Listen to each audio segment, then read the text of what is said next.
Bonjour et bienvenue sur le podcast de l'école de l'astrologie. Je m'appelle Nathalie, je suis passionnée d'astrologie. J'ai réalisé plus de 1000 thèmes astro et écrit plusieurs livres sur le sujet.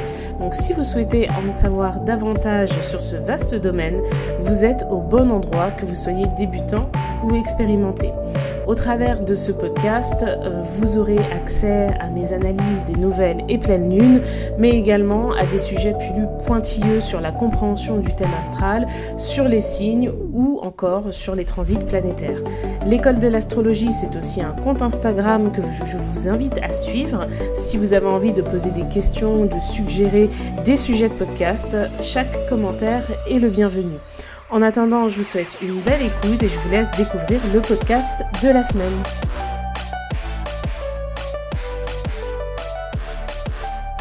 Bonjour, j'espère que vous allez bien. Je suis heureuse de vous retrouver aujourd'hui, enfin, pour un nouveau podcast.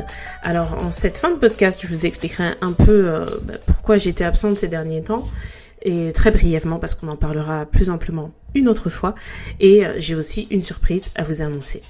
Bref, on se retrouve aujourd'hui pour parler de la nouvelle lune qui aura lieu dans le signe du Taureau le mercredi 8 mai 2024 à exactement 5h21 heure de Paris.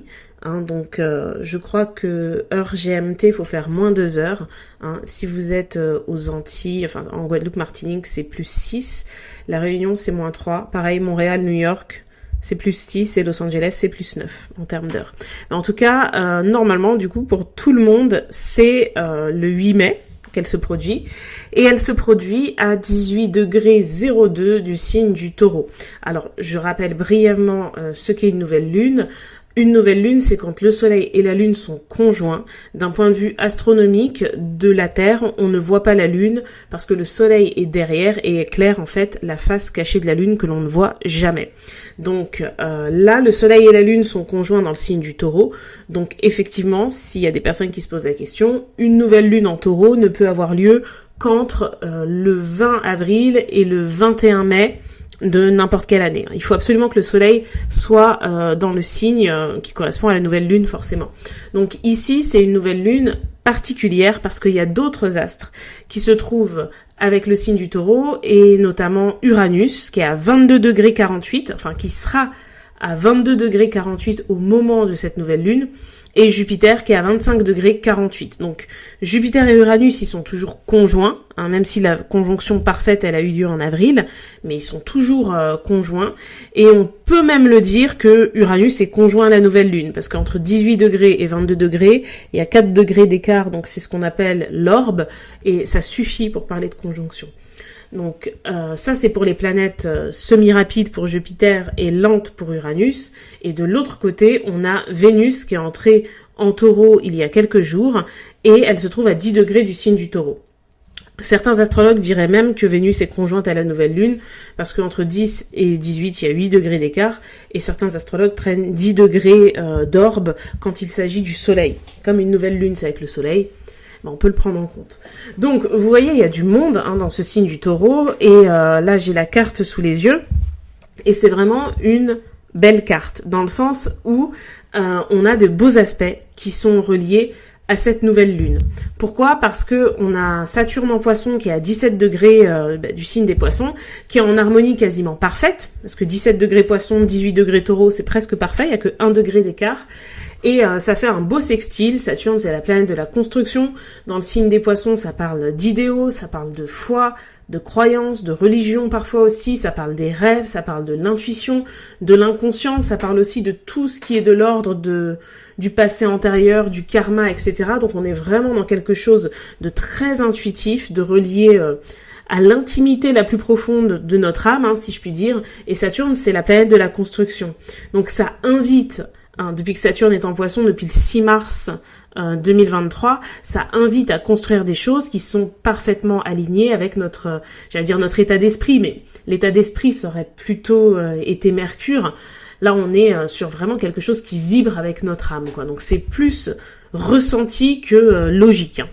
Et donc cette planète de la construction qui est en harmonie avec cette nouvelle lune, En taureau, en plus, le taureau, c'est un signe de terre, c'est un signe fixe, c'est un signe qui parle du travail, de la concrétisation des choses et aussi du fait de stabiliser les projets, notamment les projets qu'on a initiés grâce à l'énergie qui le précède, c'est-à-dire l'énergie du bélier. Et là, avoir la planète de la construction en harmonie avec la nouvelle lune en taureau, c'est quelque chose de très bénéfique. Vraiment. Hein, j'insiste parce que cette nouvelle lune, j'en parlerai juste après, il y a Jupiter en taureau. C'est la dernière fois qu'on a une nouvelle lune en taureau avec Jupiter avant au moins 12 ans. Donc, c'est pas quelque chose qui se produit tous les jours. Et une nouvelle lune proche de Jupiter, on est vraiment dans une dynamique, si vous voulez, d'expansion et de réussite. Il y a l'idée de viser quelque chose de plus grand que ce que l'on a déjà. Et pourtant, on est dans le signe du taureau, qui est un signe concret, qui est un signe factuel, mais il y a vraiment ce désir de grandeur. En plus, on a aussi Uranus, qui est la planète des changements. En fait, c'est la planète de l'imprévu. C'est tout ce qui est relié au futur. On a l'astre du futur, Uranus, qui se trouve dans le signe du taureau, qui est un signe fondamentalement accroché au présent et à l'ancrage. Donc ici, on est face à une contradiction avec ce placement qui est en place justement depuis mars 2019, donc ça fait quand même assez longtemps. Mais par contre, qu'une nouvelle lune se fasse en taureau proche d'Uranus et proche de Jupiter, avec l'astre de la chance, Vénus, les deux astres qui symbolisent la chance, c'est Vénus et Jupiter, enfin, on fait rarement plus positif. Et en plus, il n'y a même pas de dissonance avec cette nouvelle lune. Je veux dire, on n'a pas d'astre qui se trouve au milieu du signe du lion, parce que la nouvelle lune, elle a lieu à 18 degrés. Donc au milieu du signe du lion, on n'a pas de carré. Au milieu du signe du Verseau, on n'a personne. On a Pluton qui est au début, mais il n'est même pas en dissonance avec Vénus. Donc il n'y a pas encore de dissonance avec les 18 degrés du taureau, donc avec la nouvelle lune. D'ailleurs, les personnes qui sont natives taureau du premier décan, qui ont le soleil entre 1 et 7 degrés, on va dire, peuvent ressentir quelques tensions par rapport à Pluton, qui invite effectivement à réformer beaucoup de choses. D'ailleurs, c'est pareil pour les natifs du début du premier décan du Scorpion, parce que le Scorpion et le Taureau sont opposés, donc ils sont tous les deux en dissonance au carré de Pluton en Verseau. Mais bon, ça on en parlera si vous le voulez dans un autre podcast. N'hésitez pas à faire des suggestions en commentaire sur YouTube. Mais en dehors de ça, vraiment, cette nouvelle lune, elle est positive. Alors, c'est vrai que j'aime pas trop utiliser les termes positifs, négatifs, parce que ça sous-entend qu'il y a des choses qui sont foncièrement à éviter, alors que parfois les choses négatives nous aident à évoluer. Mais là, on peut difficilement faire plus harmonieux. Alors, ça veut pas dire que tout se passera forcément bien, entre guillemets, pour tout le monde au moment de la nouvelle lune. D'ailleurs, j'ai même remarqué que plus il y a d'aspects positifs, moins c'est le cas. Dans le sens où, quand ça coule de source, on a plus de difficultés à accepter les choses, en fait. Parfois, on se méfie aussi quand tout va bien, quand tout glisse en général. Et parfois, c'est là où on fait des histoires, entre guillemets, pour rien. C'est là où on doute pour rien, etc. Donc, sur l'instant, c'est peut-être pas forcément quelque chose où tout le monde va se lever le mercredi 8 mai en se disant « cette vie est extraordinaire, tout va bien », pas forcément. Mais ce qui va découler de cette lunaison, ça va être pour beaucoup de personnes quelque chose de principalement positif. En plus, au moment de cette nouvelle lune, on a Mars qui se trouve en Bélier, à 5 degrés du signe du Bélier. Donc, pour le coup, Mars est en harmonie avec Pluton. Alors, Pluton, il est rétrograde depuis le 2 mai, c'est vrai, mais ça reste quand même une planète lente. Mars, c'est une planète rapide, c'est la planète de l'action. Agir de manière Bélier, c'est foncer. Vous voyez bien qu'il y a même Mercure qui est conjoint à Chiron qui se trouve en Bélier au moment de cette nouvelle lune. Donc Mercure, il entrera dans le signe du Taureau une semaine après la nouvelle lune. Le 15 mai exactement. Donc Mercure en Bélier, c'est une manière d'avoir une vision des choses qui est quand même assez portée sur la réactivité. C'est-à-dire que les idées ont à peine le temps de s'installer, qu'il est déjà temps de passer à l'action. Vraiment, c'est dire ce qu'on fait et faire ce qu'on dit. Mercure en Bélier. Et avec Mars en Bélier, ça donne une poussée, alors à la fois d'adrénaline, mais aussi de courage et de volonté de réussir à quelque chose de très ambitieux en fait, dans cette lunaison. Et ce serait dommage, surtout après, on va dire, un début d'année qui a été difficile pour beaucoup de personnes, je trouve que ce serait dommage de ne pas en profiter. En plus, alors je parle pour les personnes qui vivent en France, c'est un jour férié pour beaucoup de personnes, le 8 même si je sais qu'il y en a qui travaillent, mais le signe du Taureau, c'est un signe qui évoque le calme, la lenteur, parce que bâtir les choses dans le calme et dans la sérénité, ça permet de les faire perdurer davantage. Quand on entame des choses dans la vitesse, généralement, c'est le meilleur moyen pour que ça ne fonctionne pas. Je vais vous donner un exemple par rapport à ça, par rapport à un fait d'actualité qui s'est passé il y a pas longtemps. Je pense que vous avez vu qu'il y a eu des inondations à Dubaï. Et Dubaï, c'est une ville qui s'est construite hyper rapidement. Et en fait, parfois, quand on fait les choses rapidement, c'est un peu comme les nouvelles constructions. On voit beaucoup de personnes qui achètent des logements qui ont été construits en 9 mois, etc. Et il y a souvent des failles. En fait, les fondations, alors les fondations dans les deux sens du terme, pour le coup, ont été posées si vite que l'expansion a créé tellement d'adrénaline, une envie d'aller plus vite, etc., et une envie d'arriver au résultat rapidement, que la solidité n'est pas toujours présente. Donc quand on voit qu'une ville comme Dubaï, qui s'est construite hyper rapidement, qui a des infrastructures peut-être même plus modernes qu'en France, n'a pas de système d'évacuation des eaux, alors oui, on peut nous dire que c'est parce qu'il jugeait que c'était pas nécessaire, parce qu'il n'y en a pas besoin, mais un bâtiment comme le Burj Khalifa, par exemple, sans parler de toute la ville de Dubaï, donc si on prend un bâtiment de cette envergure qui est quand même le gratte-ciel le plus élevé au monde, il me semble, information à vérifier, mais il me semble que c'est le cas, il est quand même très récent, il me semble qu'il a été achevé 2010-2009 peut-être, donc c'est quelque chose de récent, quelque chose qui a aussi un but, il faut le dire, de leadership, entre guillemets, de réussite.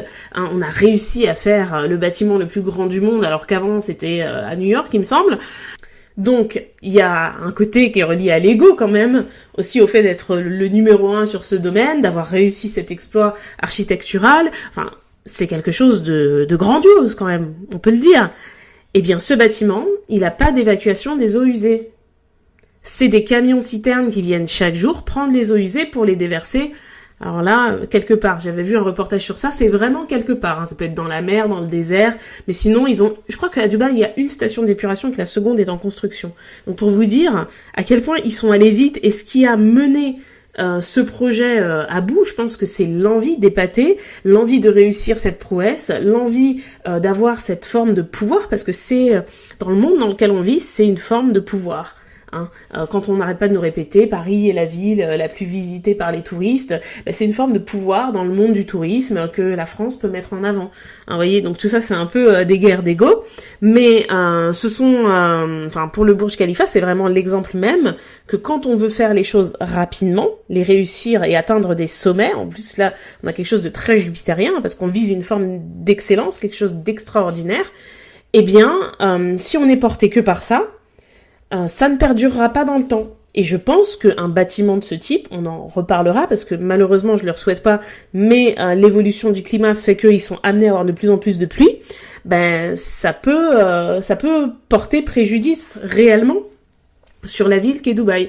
Enfin bref, c'est un exemple juste pour recentrer les choses par rapport à l'énergie du Taureau qui évoque effectivement cette notion d'ambition puisqu'il y a Jupiter, cette notion d'innovation et de changement parce qu'il y a Uranus, mais ça reste quand même un signe prudent, un signe qui invite à avancer pas à pas et surtout un signe qui est complètement à l'antipode de l'esprit de compétition. Donc, la question qu'on me pose souvent, c'est sur quel signe ça va jouer, etc. Donc forcément, un événement astrologique comme une nouvelle lune, ça joue sur tout le zodiaque.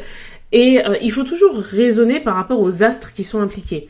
Alors vous me direz, le soleil, il est rattaché au lion, la lune, elle est rattachée au cancer. Donc quelque part, oui, les cancers et les lions sont souvent des personnes qui peuvent être plus sensibles aux nouvelles lunes, aux pleines lunes.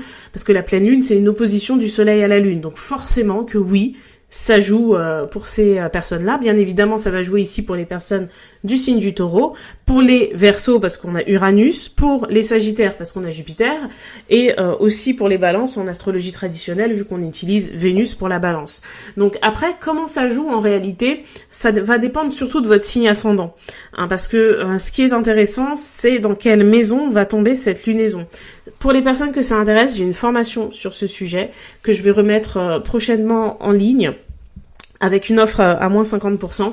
Je vous en parlerai prochainement, mais n'hésitez pas à m'écrire sur Instagram ou par mail si vous avez envie d'en discuter, parce que c'est vraiment une manière de faire en quelque sorte un petit horoscope mensuel qui est très pertinent et qui nécessite pas de savoir tout interpréter par cœur, hein, si je puis dire. Avoir des petites bases en astrologie, ça permet de pouvoir faire ce travail. Je parle de ça parce que avant je proposais des analyses de lunaison, mais j'ai plus vraiment le temps d'en faire, donc je pense pas que j'en reproposerai. Bref, c'était une petite parenthèse, mais gardons à l'esprit que dès qu'un astre est impliqué, c'est intéressant dans votre thème de voir quelle planète vous avez dans cet astre, etc. Ici, on a la nouvelle lune en Taureau. Qu'est-ce que vous avez en Taureau? Il y a des personnes qui ont le Soleil, il y a des personnes qui ont Jupiter, il y a des personnes qui ont Mars, il y a des personnes qui ont la Lune, Mercure, etc. Ça va jouer particulièrement sur ce que représente cet astre dans votre thème. Par exemple, si vous avez Mercure en Taureau et que vous êtes ascendant Gémeaux, Mercure, c'est votre maître d'ascendant. Donc là, ça peut jouer clairement sur une décision que vous avez à prendre de manière imminente, hein. Si ça vous intéresse, qu'on voit plus en détail ce genre de choses, surtout n'hésitez pas à le dire en commentaire, parce que c'est trop... En fait, c'est tellement un condensé d'informations de faire les signes un à un que je pense que je vais... j'ai envie de créer une nouvelle méthode, peut-être des vidéos, des lives, je sais pas, pour le faire de temps en temps, parce que c'est ce qui est surtout très très intéressant, mais c'est ce qui prend forcément le plus de temps. Donc ce que j'ai envie de dire aussi par rapport à cette nouvelle lune, c'est qu'il ne faut pas oublier que le signe du Taureau, c'est un signe qui est rattaché à la Terre, à la Terre, à la matière organique, donc aux animaux, et aussi au fait que nous sommes des habitants de la planète Terre, et que pour survivre sur cette dernière, on doit rester un minimum connecté à son champ magnétique, on doit aussi s'alimenter de choses qu'elle nous donne, et donc je pense que pour beaucoup de personnes, vraiment, c'est l'occasion de renouer avec son corps, et indirectement avec son esprit.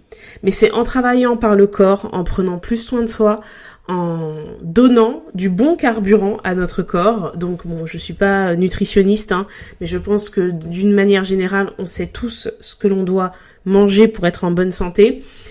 Et je pense que là, il y a la notion d'amour qui entre en compte. Parce que quand on évoque justement tout ce qui est de l'ordre de l'alimentation, ça apparaît souvent comme une frustration de devoir donner ce qu'il faut à notre corps pour qu'il fonctionne bien. Pourquoi? Parce qu'on vit aujourd'hui dans un monde où il y a beaucoup de gourmandises qui sont pas bonnes pour la santé, et aussi des habitudes alimentaires que l'on a prises depuis très longtemps. Mais avec cette nouvelle lune, le fait que Vénus soit proche du Soleil et de la Lune, vraiment, je pense que la notion d'amour, elle est à mettre au centre. Et ça commence par l'amour de soi, parce que déjà il y a le Soleil, hein, le Soleil il représente notre vitalité. Il y a la Lune aussi, donc c'est aimer aussi ce que l'on ressent, aimer ses émotions, et on est dans un signe avec le Taureau qui est un signe qui évoque la notion de lenteur. Donc comprendre pourquoi on ressent telle émotion, se poser la question, pourquoi je suis triste? Pourquoi, par exemple, j'ai envie de dépenser de l'argent? Qu'est-ce que je cherche à combler? Est-ce que j'ai vraiment besoin de cette chose que j'ai envie d'acheter? Est-ce que j'ai vraiment besoin de cette chose que j'ai envie de manger? Tout ça, c'est des questions, en fait, qu'il faut que l'on se pose, je pense. Alors je donne ces exemples-là, mais ça peut être aussi dans le travail pour certaines personnes, parce que le signe du Taureau, il évoque aussi la notion de travail, il évoque aussi le rapport à l'argent, aux finances. Est-ce que j'ai besoin de me ruiner la santé pour gagner je sais pas moi, 300 € de plus par mois par exemple? Est-ce que j'ai vraiment besoin de ça?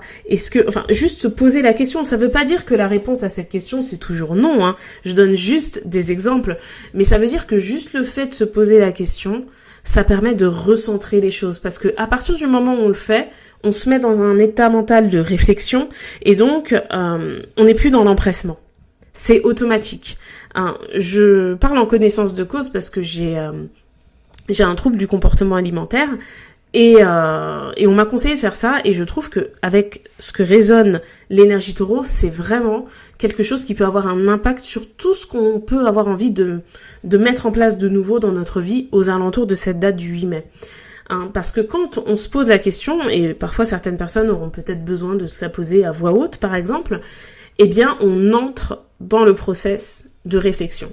Et ça, c'est la lenteur qui est accordée au signe du taureau. Et c'est pour ça que le signe du taureau, c'est un signe qui privilégie les routines.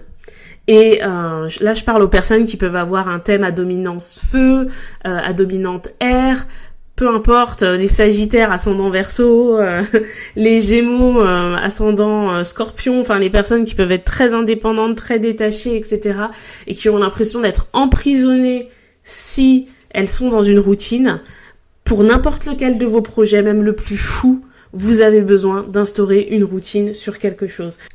Et il n'y a pas de contre-exemple à ça. Si vous voulez mettre de côté pour partir en voyage en tour du monde pendant 1 an, vous allez devoir avoir une routine pour mettre de l'argent de côté, ne pas répondre à la tentation de dépenser. Si vous avez, je sais pas moi, un objectif sportif, par exemple je pense aux personnes qui font de la boxe, qui doivent atteindre un minimum ou un maximum de poids et qui doivent s'entraîner, qui doivent perdre du poids, qui doivent être disciplinés dans leur alimentation, etc. Vous êtes obligé, pour atteindre votre objectif, de suivre cela. Pour les étudiants qui font des études, vous êtes obligé de réviser, même si vous révisez un peu tous les jours ou si vous révisez au dernier moment, de toute façon, vous allez être obligé de le faire. La seule différence, c'est que si vous faites tout au dernier moment, ça va provoquer du stress, ça va provoquer des tensions et c'est pas sûr que ce soit la meilleure condition mentale pour aller passer un examen. Donc, tout ce qui est de l'ordre des routines, je sais que dans notre monde aujourd'hui, c'est un mot qui fait peur. Le métro boulot dodo, on voit bien que c'est pas à la mode sur les réseaux sociaux. Si on écoute les réseaux, tout le monde doit être entreprenant et vivre aux 4 coins du monde. Alors j'ai rien contre les personnes qui font ça, mais tout le monde ne peut pas vivre comme ça, sinon la société, elle ne fonctionne plus. Mais tout ça pour dire que la notion de routine, elle permet de construire des choses. Vraiment, on est dans l'histoire des 3 petits cochons, quoi. On voit bien que celui qui avait le plus de discipline et qui était le plus dans sa routine, c'est celui qui a réussi à construire la maison la plus solide. C'est marrant de voir comme des grands problèmes de l'âge adulte, des grandes choses que l'on réalise, ont des réponses dans les dessins animés qu'on regardait quand on était petit. Bref. Donc tout ça pour dire que c'est le moment. Si vous avez envie de mettre en place une nouvelle routine, c'est le moment. Alors, là, ce podcast, je le sors quelques jours avant la nouvelle lune. Je vais vous dire ça exactement. Là, j'ai la carte sous les yeux. Mais la lune, elle rentre en taureau la veille. Elle rentre en taureau le 7 mai. Alors, attendez, je vais même vous dire. Oui, le 7 mai ou le 6 mai vers minuit, quoi. Donc, c'est vraiment le 6 mai à 23h43. Vous voyez. Donc c'est des énergies qui se ressentiront déjà dès la veille, dès le mardi 7 mai. Et je pense qu'il faut se laisser le temps, vraiment, que c'est pas des journées où il faut être dans le speed, où il faut être dans la concrétisation de grands objectifs. Alors ça veut pas dire que si on a des responsabilités, il faut les fuir, mais il faut aborder les choses d'une manière beaucoup plus sereine, vraiment. Parce que au-delà de tout ça, ce que je remarque aussi dans cette nouvelle lune, c'est que Mercure, c'est quand même le mental, notre manière de communiquer, de nous exprimer, d'interagir avec nos proches et les moins proches aussi d'ailleurs. C'est les amitiés, c'est la fratrie, c'est la fraternité. Donc ça fait quand même partie de nous, si on regarde d'un point de vue astronomique, on a le Soleil et la première planète après le Soleil, c'est Mercure. D'ailleurs, dans un thème astral, le Soleil et Mercure ne peuvent pas être en dissonance. Une personne me dit qu'elle est Sagittaire, je sais qu'elle a Mercure en Scorpion, en Sagittaire ou en Capricorne. Il n'y a pas d'autre choix. C'est soit les signes qui entourent, soit le même signe. Une personne Poisson, elle a Mercure en Poisson, en Verseau ou en Bélier. Il n'y a pas d'autre choix. Donc la planète Mercure, elle est quand même très importante. Lors de cette nouvelle lune, elle est en Bélier, donc déjà dans un signe qui évoque la notion d'individualité. On parle de pensée, Donc on parle de pensées qui sont novatrices, le signe du Bélier c'est un signe qui démarre le zodiaque, donc il ose aller là où les autres ne sont pas allés. Il y a l'idée d'aller aussi peut-être parfois à contre-courant, et il y a l'idée aussi d'avoir des idées qui impliquent une certaine forme de courage.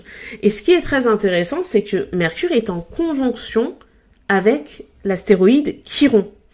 Dans la méthode que je suis pour faire les analyses de thèmes, qui est la méthode de Roland Legrand, qui est l'astrologue qui m'a formée, Chiron, c'est un astéroïde qui est associé à l'énergie de la Vierge. D'ailleurs, il a écrit un livre sur ça, c'est Chiron et Vesta en astrologie, parce qu'il associe Vesta à la Balance et Chiron à la Vierge. Donc, Chiron, c'est le médecin du zodiaque. Il y a quelque chose de karmique aussi avec cet astéroïde, parce qu'il évoque vraiment tout ce qui est relié à la leçon de vie et le fait de se soigner quelque part. C'est pas forcément sur le plan médical, ça peut l'être, mais c'est pas forcément que ça. C'est aussi le fait de soigner ses blessures par des expériences, par exemple, par des apprentissages. Et donc là, on a vraiment cette conjonction de Mercure à Chiron. Donc ça indique que l'idée qu'on peut avoir au moment de cette nouvelle lune, ce qu'on va avoir envie de mettre en place et d'initier, parce qu'on est dans le signe du Bélier, eh bien, ça peut être une forme de thérapie. Alors, je suis pas en train de vous dire que tout le monde va aller chez le psy. Les personnes qui en ressentent le besoin et qui en ont envie, n'hésitez pas. Je trouve que c'est une très bonne chose. Mais ce que je veux dire, c'est que peut-être, par exemple, je sais pas, je donne un exemple, une personne qui va vouloir entamer le process pour changer de job, donc commencer à refaire son CV, commencer à passer des entretiens, etc. Peut-être que cette décision, au final, ça va l'amener, même si elle n'a pas le job, peut-être à réaliser qu'en fait, son job, c'est pas mal. Peut-être qu'elle va réussir à faire jouer la concurrence et à obtenir, un poste plus important dans sa société. Peut-être qu'au final, elle va changer et elle va découvrir un environnement plus sain. Je sais pas, tous les cas de figure sont possibles, mais en fait, cette décision, elle peut impliquer quelque chose qui va soigner. N'oubliez pas qu'une nouvelle lune, c'est le départ d'un cycle de 28 jours. La nouvelle lune en Gémeaux, elle aura lieu, je crois que c'est le 5 juin, je suis pas sûre. Donc, début juin. Donc, c'est un cycle qui permet vraiment de soigner quelque chose, je trouve. Donc c'est intéressant, je sais pas si vous le faites, si vous en avez envie, mais je trouve que c'est intéressant parfois de noter comment on se sent à une lunaison et de revenir sur ça un mois après lorsque c'est la nouvelle lune suivante, parce qu'en plus les signes se suivent et ils ont un ordre logique. En Bélier on initie, en Taureau on stabilise les choses, et puis en Gémeaux on commence à souffler, on commence aussi à apprendre parce qu'on commence à avoir de l'expérience par rapport à ce qu'on a initié. Alors ça veut pas dire que si on n'a pas initié un projet avec la nouvelle lune en Bélier, on peut pas le faire dans l'année. Non, la nouvelle lune, c'est la fonctionnalité de nouveau départ dans le cycle lunaire. Donc on peut toujours démarrer de nouvelles choses, mais là vraiment c'est relié à l'énergie du Taureau. Donc argent, alimentation, finances, et indirectement, qui dit alimentation dit aussi santé, dit aussi peut-être tout ce qui est relié au corps, donc massage, sport aussi, repos, apprendre à mieux dormir par exemple, à consacrer du temps, à sa beauté aussi, pour les personnes qui ont envie, de prendre plus soin d'elles, d'aller chez le coiffeur, de plus se maquiller, etc. Ou à l'inverse des personnes qui trouvent qu'elles doivent lâcher prise avec tout ça un petit peu, etc. Enfin, ça dépend vraiment des gens, mais c'est tout ce qui est relié à cette énergie taureau. Faut pas oublier que le taureau, c'est aussi la sensualité. On a Vénus qui est là. Ça peut être en lien avec une histoire d'amour, avec l'amour de soi, l'amour propre. Moi, je pense que c'est surtout ça, qui est au cœur de cette nouvelle lune, c'est l'amour propre. Vraiment, qu'est-ce que on est prêt à mettre en place comme routine par rapport au fait que l'on s'aime? Je pense que c'est ça, la question qu'il faut se poser au moment de cette nouvelle lune en taureau. C'est à quel point je m'aime. Ou constater à quel point je me suis détestée pour ne pas mettre en place cette routine qui me fait tant de bien. Je pense qu'il faut prendre les choses comme ça. Et vous voyez, dans tout ce qui paraît difficile, dans tout ce qui paraît même être une punition, comme par exemple manger sainement, on dirait qu'aujourd'hui c'est une punition en fait, par exemple. Parce que on est beaucoup à se conforter psychologiquement avec la nourriture par exemple. On est aussi beaucoup à trouver du réconfort lorsqu'on fait du shopping, lorsqu'on dépense de l'argent. Mais en fait, c'est pas bon, parce que quand on dépense de l'argent dans des choses dont on n'a pas besoin, parce que sur l'instant ça nous fait du bien, quel est le message qu'on est en train de se renvoyer? On est en train de se renvoyer, on ne respecte pas le fruit de notre travail, la sueur de notre front, parce que l'argent c'est difficile à gagner. C'est très facile à dépenser, mais c'est difficile à gagner. Pourquoi on a cette facilité-là?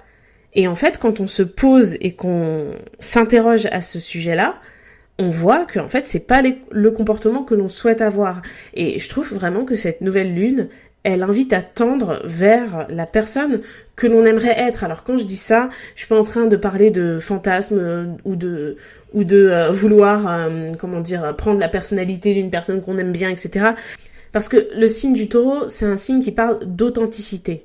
Vraiment. Et de loyauté. Et la première loyauté, elle doit être envers soi-même. Donc ici, on est vraiment face à la personne que l'on souhaite être par rapport à qui on peut être, par rapport à notre personnalité. Alors ça paraît bateau et je vais terminer sur ça, ça me fait rigoler, mais je pense que c'est des exemples qui parlent à tout le monde. Mais vous avez vu le Roi Lion, j'imagine, quand Rafiki parle à Simba et qu'il lui dit qu'il a oublié qui il est.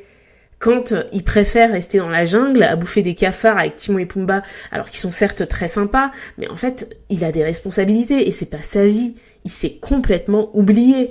Eh bien, je pense que la situation dans laquelle est Simba, c'est quelque chose qu'on a tous connu. Ou que l'on connaît tous actuellement, mais sur une petite partie de notre vie. Ça peut être la personne qui s'oublie depuis qu'elle a des enfants parce que le rythme a complètement changé. Ça peut être la personne qui s'oublie depuis qu'elle a commencé ce nouveau job qui prend beaucoup de temps.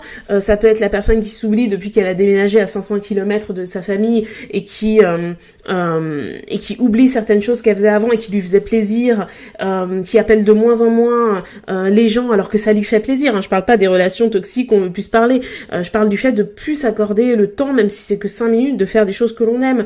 Ça peut être la personne qui par exemple, avant allait au travail en transport et qui lisait dans les transports et qui a changé de job et qui maintenant va au travail en voiture en 10 minutes, mais qui du coup ne lit plus alors qu'elle adore lire, mais qu'elle ne prend plus ce temps. Avant, elle avait pas le choix. Enfin, elle était dans le train, donc c'était le moment pour lire. C'était sa routine. Vous voyez, c'était une routine. C'était fait parce que c'était inclus dans la routine. Et vous voyez combien de choses comme ça on laisse passer. Et vous savez, Saturne, c'est la planète du temps. Et s'il y a une chose qu'on peut pas acheter et qu'on peut pas récupérer, c'est le temps. Donc vraiment, je pense que cette nouvelle lune, elle dit des choses très importantes par rapport à qui l'on est et par rapport au temps et comment on utilise ce temps. À l'ère où les réseaux sociaux nous prennent énormément de temps dans notre vie, je pense que c'est une bonne période, ce mois de mai et cette saison du taureau en particulier, pour revenir à comment on souhaite dépenser notre temps, aux choses que l'on aime bien, sans dénigrer ses responsabilités, continuer de les assumer, mais aussi s'accorder des choses qui sont importantes pour nous et qui, quelque part, nous guérissent avec la conjonction de Mercure à Chiron. D'ailleurs, cette saison du taureau, elle se fait avec Jupiter. Toute la saison, puisque Jupiter rentre en Gémeaux le 26 juin. J'en parlerai, je ferai un podcast dessus, je pense. Donc voilà, Jupiter, c'est la chance. Donc vraiment, c'est dommage, ce serait dommage en tout cas de louper cette opportunité de prendre une décision qui au final nous ferait énormément de bien. Donc voilà, j'ai terminé cette analyse, j'espère qu'elle vous a plu. Je tenais juste à vous dire que mon abonnement à l'école de l'astrologie va revenir. Alors pour les personnes qui ne le savent pas, j'avais un abonnement où il y avait des intervenantes qui intervenaient tous les mois. Là, le concept va changer. Je vous le présente bientôt au travers d'une newsletter, donc n'hésitez pas à vous abonner à la newsletter. D'ailleurs, je vais en faire une sur la nouvelle lune qui sera complémentaire à ce podcast. Donc si vous voulez la recevoir, je pense que je l'enverrai ce week-end. Je suis désolée, je devais l'envoyer aujourd'hui, mais j'ai eu quelques imprévus. Donc voilà, en tout cas, je vais proposer prochainement un abonnement qui permettra, je vais pas tout vous dévoiler comme ça, mais qui vous aidera à créer votre propre horoscope tous les mois, où il y aura un cours inclus avec moi par mois et des vidéos exclusives sur une plateforme pour vous aider dans l'apprentissage de l'astrologie, mais aussi pour vous aider à vivre, entre guillemets, au rythme des planètes. Parce que bien comprendre tout ça, c'est aussi avoir le petit pouvoir d'anticiper les choses correctement par rapport à son thème. Et ça, c'est le seul but de tout ça, c'est d'aller bien, en fait, et de faire les choses en alignement avec son potentiel. Donc voilà, j'espère que ce podcast vous a plu. N'hésitez pas à laisser un commentaire sur YouTube ou à me faire un message sur Instagram. Je vous souhaite d'avance une excellente nouvelle lune en Taureau et je vous dis à très vite.